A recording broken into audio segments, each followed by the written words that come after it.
E aí galera, eu sou o Di Lopes e estamos começando mais um episódio da segunda temporada do Barba, Cabelo e Comédia. Hoje eu vou conversar com ele, um dos melhores comediantes stand-up do Brasil, cara que é o criador do Boneco Josias, do Advogado Paloma, Programa Pânico, o incrível, sensacional, se ele estiver vivo ainda, Igor Guimarães.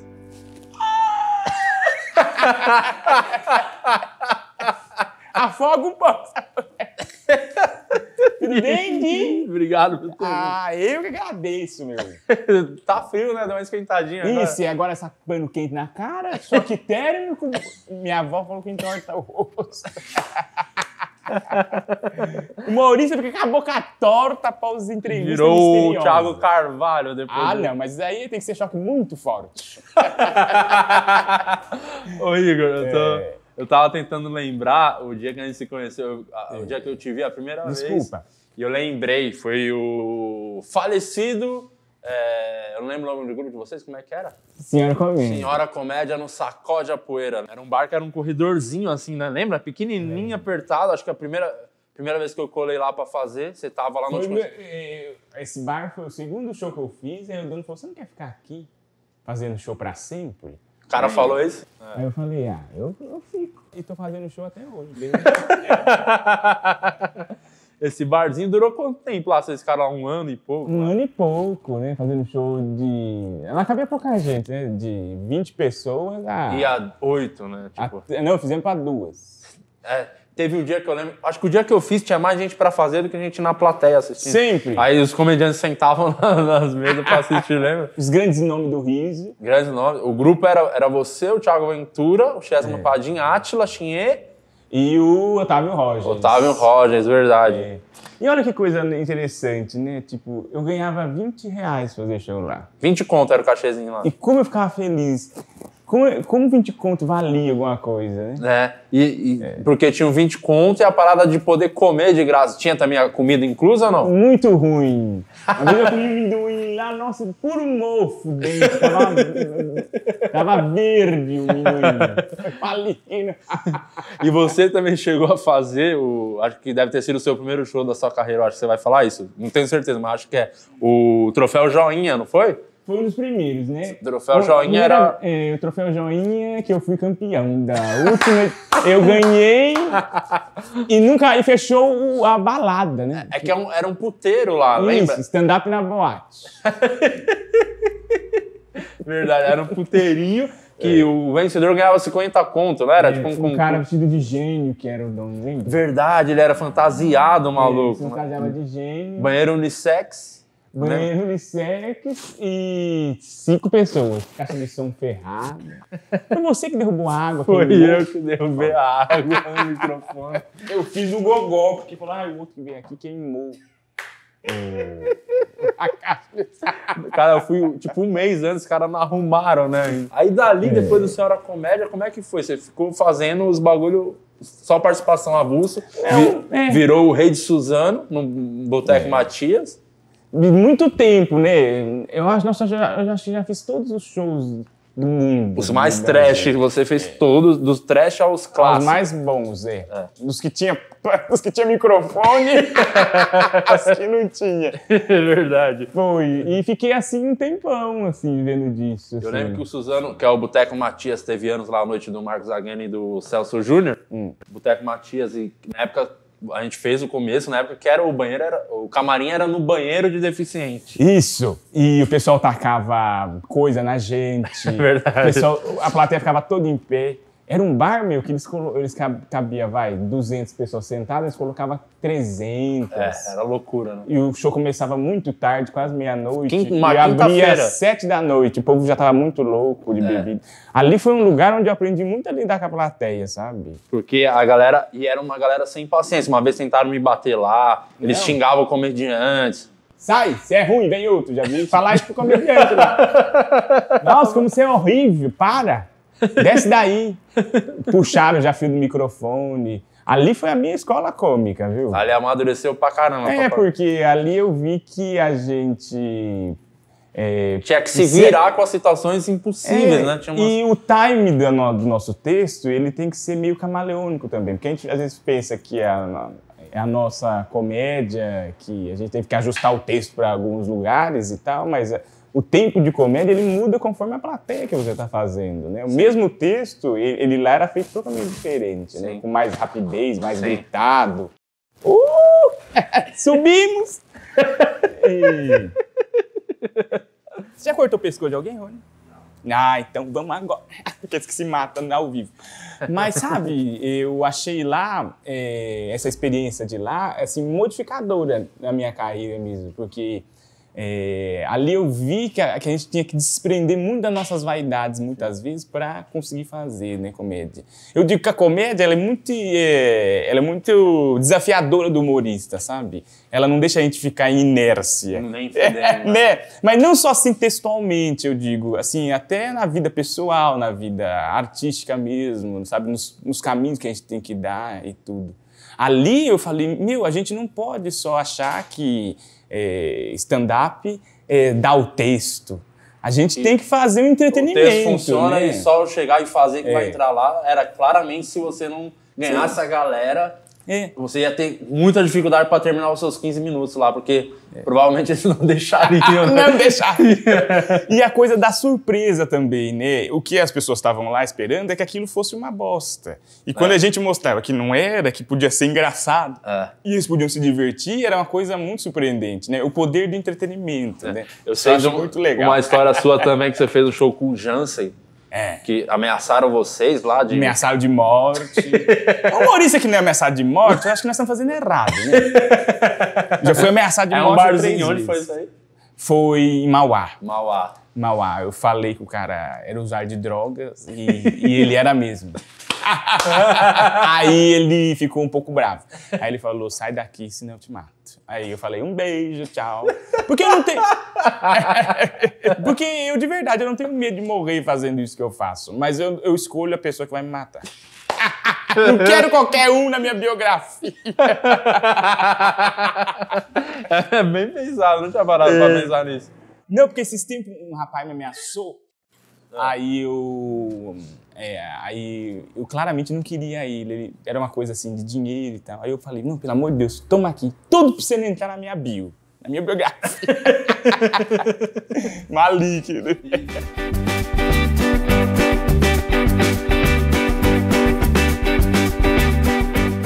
E depois que você começou a estar mais frequente no YouTube, que você começou a usar um recurso muito bom, que é de responder os haters. Sim. Do seu jeito, que é engraçado pra caralho e funciona muito, né? Os caras vêm te ofender, você tipo, meio que concorda com o cara e vai derrubar.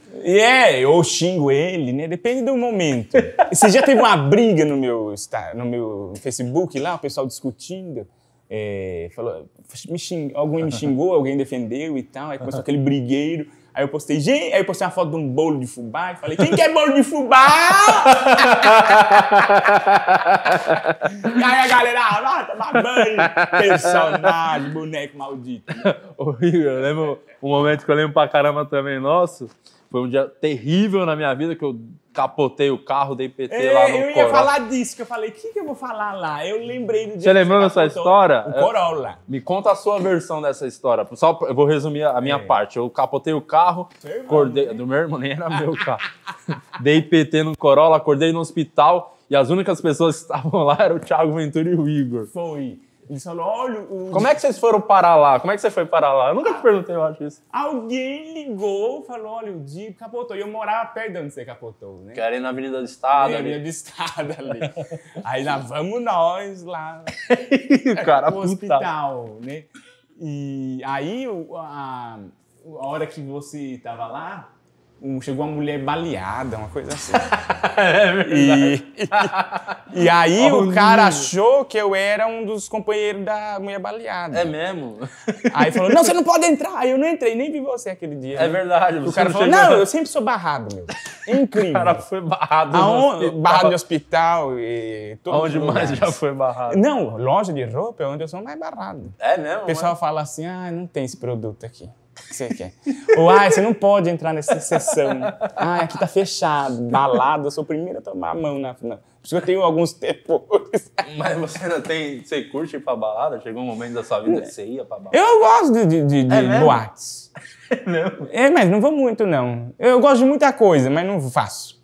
Pescar, por exemplo, eu sou rei, eu gosto muito de pescar. Você gosta de pescar? Nossa, eu sou louco, mas vou raramente. Mas você vai com quem, quando geralmente você vai pescar? Com os idosos 1000, né, que frequentam a minha vida. Você tem a família, você mora ainda com quantas mulheres? Aquela galera toda lá. Agora são 6. 6 mulheres na sua casa? Não, 6 pessoas. 6 pessoas. São 2 homens, não, um homem, meu pai, e o resto é a mulherada maligna, e eu. Tia, prima... Tudo junto. Mas eu já tô acostumado, já. E um bagulho que eu lembrei também, do começo, eu puxei a história do primeiro show, o dia que eu te conheci, pra falar disso, eu acabei esquecendo. Que você teve um texto que era marcante na época, que todo mundo falava, e falou, cara, que piada boa. Que você abandonou esse texto, acho que muita gente nem conhece a sua piada, que é a história da casa do caralho. Essa era ótima, esse texto. Esse texto aí, meu, sabe o que aconteceu? Olha que coisa, né? Eu fui fazer uma vez, lembra do Improviso? Sim. Que era, na nossa época, todo mundo queria fazer. Era o... Que é onde os grandes... Era o Comedians da época, vai. Era o Comedians da época. Aí eu fui um dos primeiros a conseguir dar assim, da nossa galera. Aí eu cheguei lá pra fazer um climão lá horrível. Por que clima horrível? Porque ninguém me conhecia, não sei se os open mics não iam tanto fazer igual hoje, né? Hoje tá uma farra do boi, né? Mas na nossa época era difícil conseguir um open, nossa, você tinha que batalhar muito. Aí eu fui fazer lá open nesse lugar, aí tava uma água, eu fui o primeiro, assim, tava bem ruim. E aí eu fiz esse texto.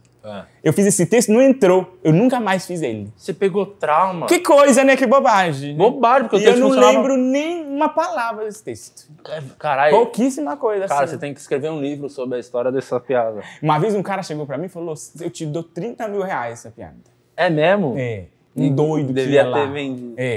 O maluco que falava que era amigo dos comediantes. Isso, ele falou 30 mil. E ele me mostrou, ele falou, aqui, ó, tem na conta. Eu vou te pagar 30 mil nessa piada da casa do caralho. Eu falei, não vou vender não. E hoje... Deveria ter vendido. Puxa vida! Ô Igor, vamos continuar a conversa tomando um café ali. Vamos tomar um café? Já estamos aqui, um cafezinho, uma bolachinha. Uma bolachinha,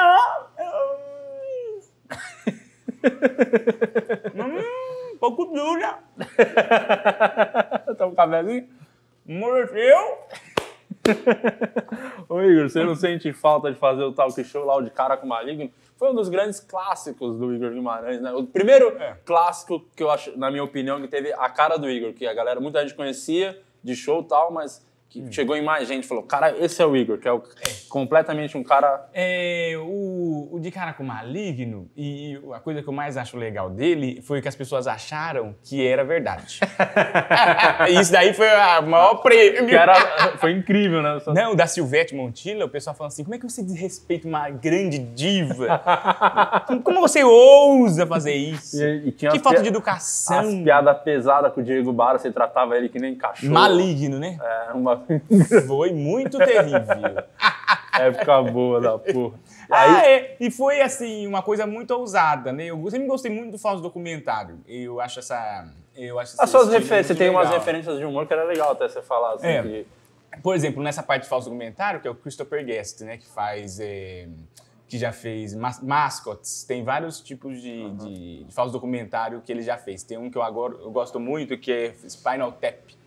Que esse dá pesada, velho. É coisa de gente de boa. Tem coisas que eu assisto toda semana, pra mim, não sempre inteiro, né? Eu assisto toda semana um filme chamado A Festa, de Hugo Giorgetti, que é um filme muito louco. É trash? Esse tipo de filme.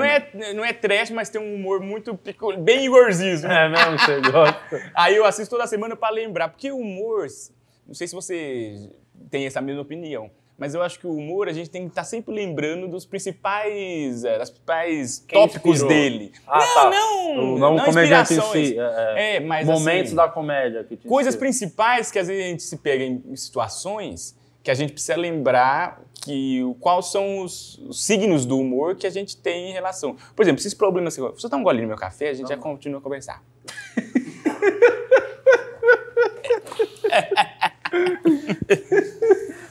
Agora tivemos... Cafezinho é tão bom, né? É assim que você fosse na Ana Maria Braga na hora do café da manhã e falasse isso pra Ana Maria. Né? Você toma café, aí fica acordado à noite e chora porque é infeliz.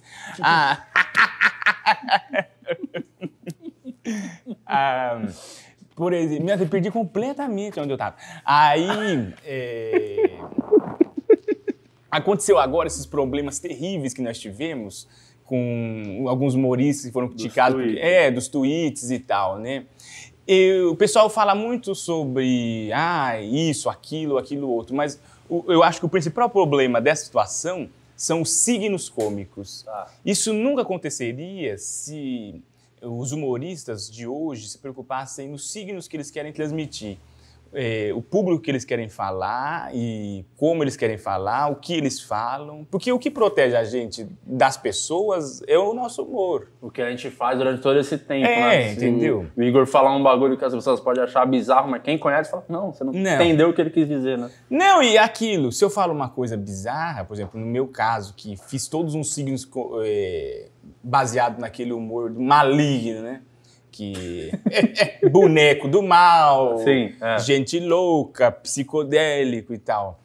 E eu trair isso também é ruim, né? Tem prós e contras, mas, por exemplo, você pega uma pessoa do YouTube, um youtuber, né? Ele tem tantos signos, ele fala com tantas pessoas, ele tem que ser o cara que fala com o adolescente, ou o humorista loucão, ou ele tem que falar com uma marca, não pode falar. Então é tanto signo que aquilo se... Ele é o quê? Ele é influenciador, ele é comediante. A internet é um lugar pra caralho, muito louco, né? E você produzir, criar um signo cômico é um processo demorado, difícil, que a gente toma muito no bombom. E é um processo demorado. Quanto tempo eu não demorei para chegar no que eu consegui hoje, né? Então, falar com as pessoas do jeito que eu falo. Isso, o Pânico te ajudou pra caralho, né? Porque eu não posso nem... De verdade, eu não posso nem falar muito isso que eu choro. É mesmo? Você se emociona? Eu fico olhos marejados. Fica o Geraldo Brasil vai virar agora. Geraldo Luiz. Várias vezes, Edi, na minha carreira, tiveram Teve vontade momentos... de parar, assim? Você é depressivo um pouco ou não? Não sou depressivo. Mas vontade de parar a gente tem vários momentos.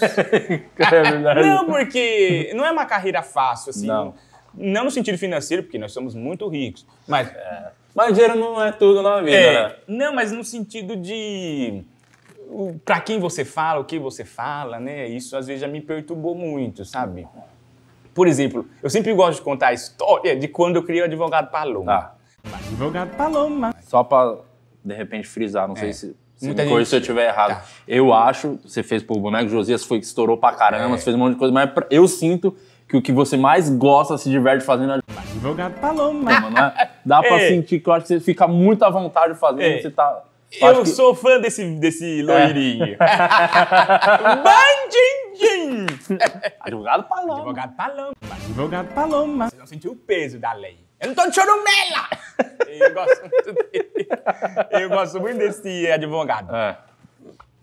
Porque eu criei ele no De Noite para um quadro que a gente fez com o Murilo Couto lá, que foi o Diário Detendo de um Barulho, que era um advogado X. Eu falei, posso chamar Paloma? Eles falaram, deve. Que lugar maravilhoso.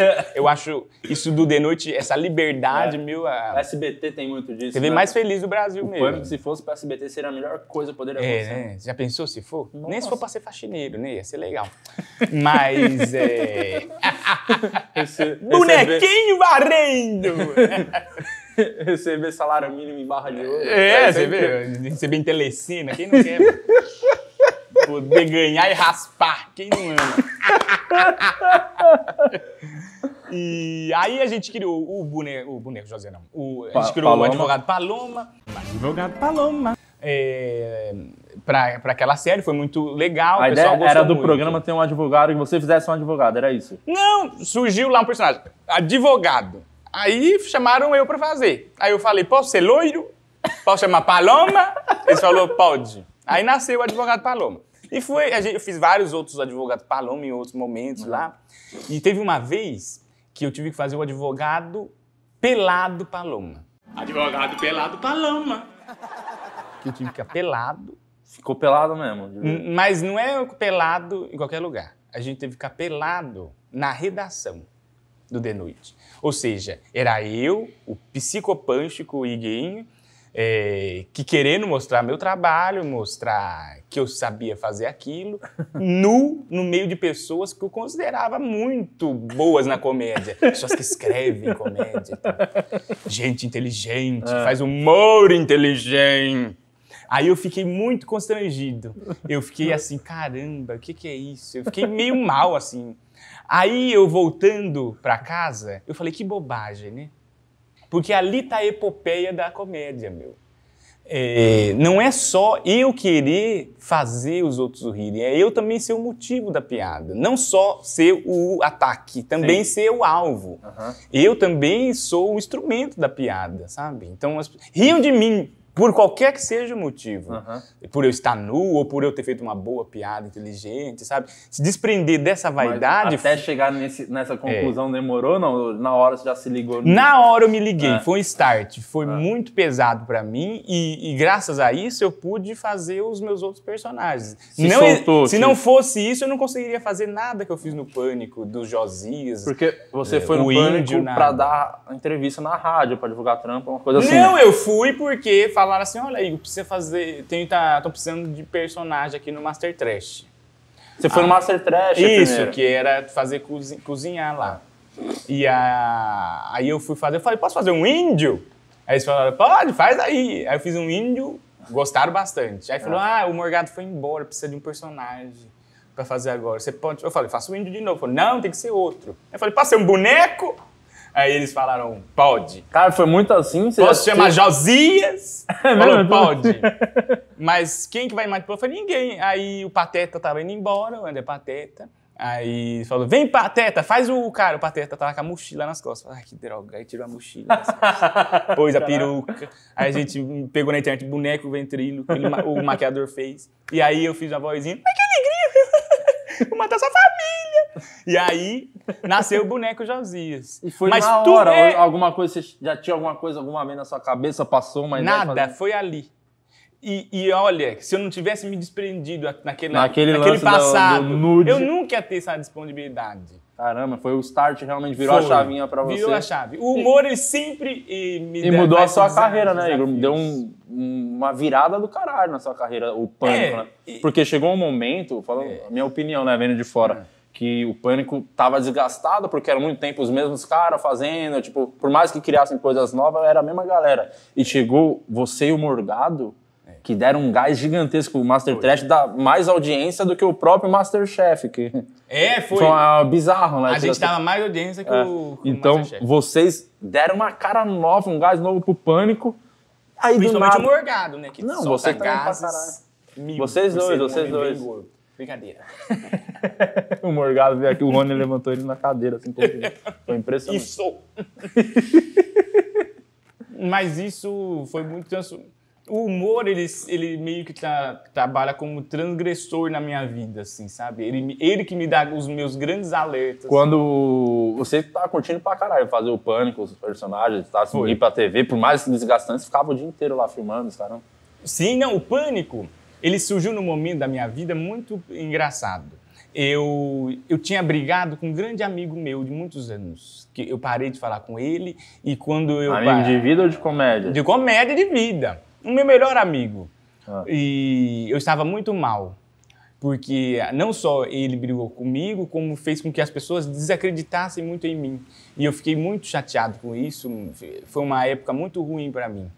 E eu achava que eu estava desacreditado nas pessoas, sei lá, eu estava bem mal. Da vida. Da vida. E aí, quando o Pânico apareceu na minha vida, ele me deu uma família nova, me deu novas pessoas, me deu um público que eu pensei que eu nunca ia ter, pessoas que acreditam no que eu faço, o que é o Igor, e entendem o que eu faço. Que você voltou do começo, né? Que você queria desde sempre, né? Isso. Você quer a coisa mais maravilhosa que eu falo, eu estou fazendo isso bem, é quando as pessoas, eu posto qualquer coisa, em qualquer lugar, as pessoas falam, nossa, eu li com a sua voz. Isso pra você é foda. É a epopeia da minha comédia. Porque eu sei que eu estou falando com a pessoa do jeito certo, que ela está entendendo o que eu quero falar, né? Caralho, é muito ficcionalmente foda. Ou sempre, eu acredito sim, que sem crueldade não existe humor e que o humor é o reflexo da crueldade na sociedade e a gente faz isso ironicamente para mostrar como é que é a vida, né? Como é que são as pessoas e igualar, né? O humor é igualdade, por isso é tão maligno. Né? Ninguém quer ser igual a ninguém. E quando a gente expõe isso, a gente aprende muito sobre a gente. Então, todo dia eu aprendo muito. Caralho, e a gente maluca! E a gente aprendeu muito conversando com você, cara. Muito legal as coisas que você falou, pra caralho, de verdade. O start, pra mim, foi muito foda esse lance. Eu não fazia ideia do lance. Caralho, desprender pra me libertar. E foi uma coisa que mudou muito a sua carreira, te ajudou pra caralho. Foi. E agora você... me ensina não só, sabe, mas você ficou um pouquinho quando acabou o programa, então, pô, é uma nova vida acontecendo, que é isso, a comédia é isso a todo tempo, a vida, né? É. Pode virar da noite pro dia, tanto pro bom quanto pro ruim, né? Tipo, o programa acabou, e aí, como é que foi pra você quando falaram, não vai ter mais o programa? O que você sentiu na hora lá? Eu fiquei mal, não achei ruim, né? Porque é muita gente que faz aquilo com muita garra, né? Mas eu acredito muito no Emílio, sabe? Ele é uma pessoa que eu admiro muito e acredito muito nele.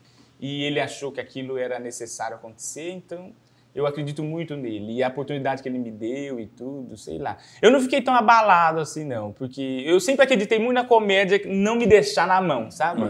E ela nunca me deixou. Eu sempre fiz muito show, né? Então fome eu não vou passar nunca. Sei lá, eu sou um escravo da alegria. E agora qual é o próximo projeto? Tem a radionovela? Fizemos uma radionovela, que esse daí foi muito louco, né? Aliás, quem quiser estar adquirindo, bancadumor.com.br. Tá lá o DVD, eu esqueci de trazer, porque, né, a gente sai, às vezes, fugido de um assalto, essas coisas, e esquece coisas no balcão, junto com revólveres. Aí eu esqueci de trazer, mas se puder, põe aqui, ó, Aí é classe editor, bota aqui, tá aqui, ó. Você tá vendo aqui o Igor? Aqui, ó. Como é que é o nome do... Quinto mandamento, não tô conseguindo ler, o puteiro açougue. Aí, que é um bordel, açougue, onde coisas sobrenaturais acontecem. Que eu adoro o trash horror, meu. Que eu digo que o horror trash, ele tem muito a ver com a comédia. A comédia e o terror, eles andam muito pau a pau. Eles têm os mesmos signos, né? Tanto que você vê... Quem é feliz é a Branca de Neve, mas quem dá risada é a bruxa. Então o humor é maligno.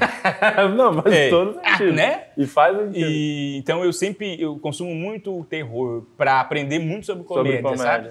E aí eu juntei esses signos todos e fizemos essa radionovela que também foi muito legal, porque muito amigo participou. Quem que fez? Tá o Danilo Gentili. Que foda. O Murilo, o Léo, o Diguinho, o Pateta, o Marcelo, tá a Ariana, vários amigos meus, Paulo Vieira. Tem algum próximo projeto que dá pra mim? Você pode dar esse spoiler? Olha, ano que vem eu conto, né, com a primeira vez que eu fiz até agora, vai fazer 10 anos que eu faço comédia, ano que vem.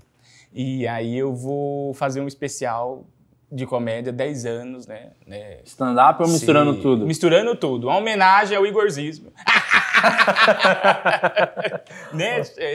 Benigno in Paradise. Vai ser esse nome? Vai ser muito louco.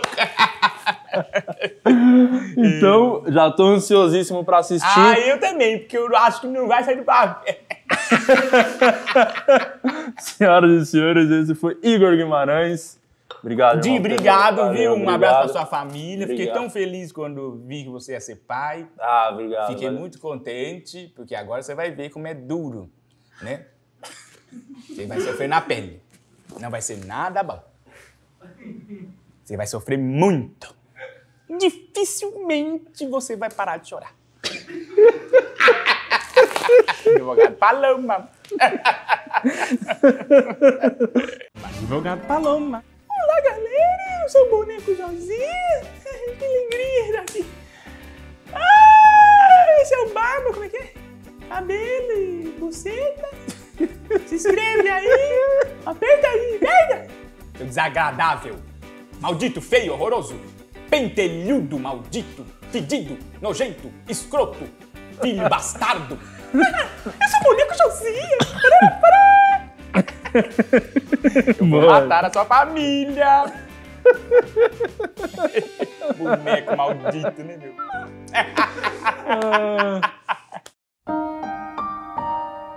Eu e Di Lopes estávamos andando sobre os campos amarelos de Neandertais.